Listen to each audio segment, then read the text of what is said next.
I'll be demonstrating how to make a buttonhole. I have two examples of buttonholes here, both horizontal buttonholes, and they're both over 3 stitches. The one here on the right is the more common or standard buttonhole that you find, where on one row you bind off stitches and then on the following row you cast them back on. The problem with this buttonhole is you can see that it's kind of loose and not a very firm buttonhole.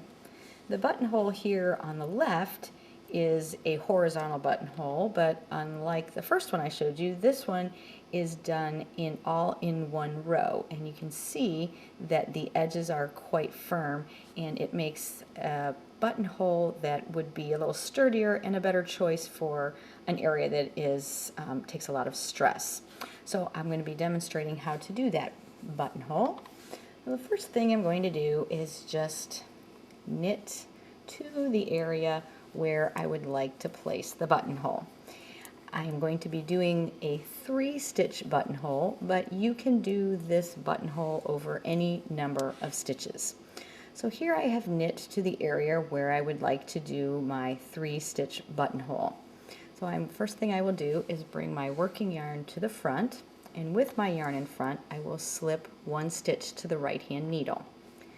Then I will return the working yarn to the back, and now I will slip 1, and then I'm going to pass a slip stitch over. So I bound off 1 stitch. You will bind off as many stitches as you like the buttonhole width to be. So I've done 1, I want to do a 3-stitch buttonhole, so I will slip again, pass over. So I have bound off 2.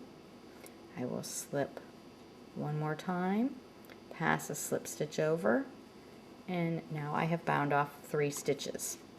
So the next step is to take this stitch on my right hand needle and return it to the left hand needle. And now I'm going to turn my work.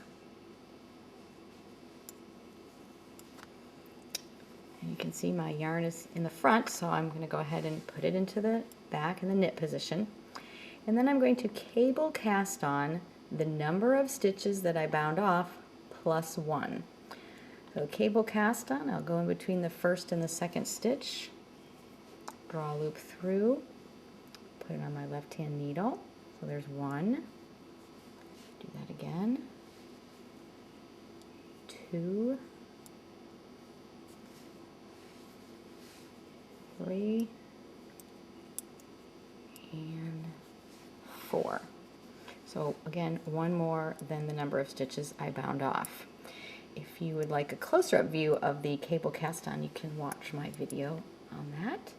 So now that I've cast those on, I'm going to go ahead and turn my work one last time, bring the working yarn to the back.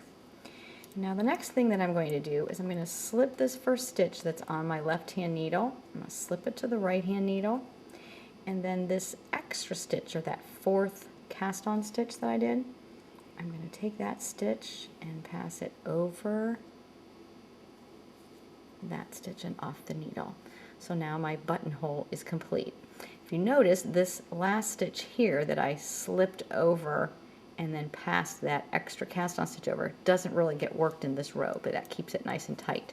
So I'll go ahead and do the buttonhole one more time for you. So I'm to the area where I would like my buttonhole to be.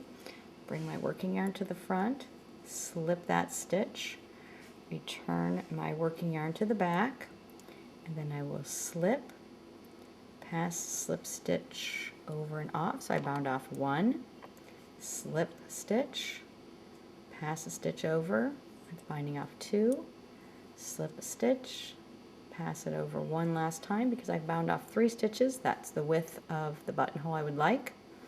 And I'm going to return this stitch, last bind off stitch of my right hand needle to the left hand needle and turn my work. Put the working yarn in the back and cable cast on 1 more stitch, then I bound off. So in this case that's 4. There's 1, 2, 3,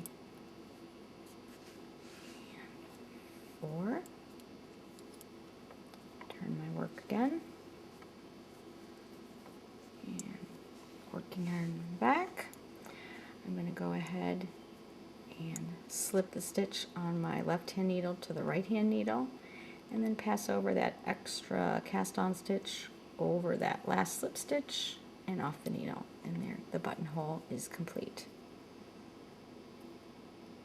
Happy knitting!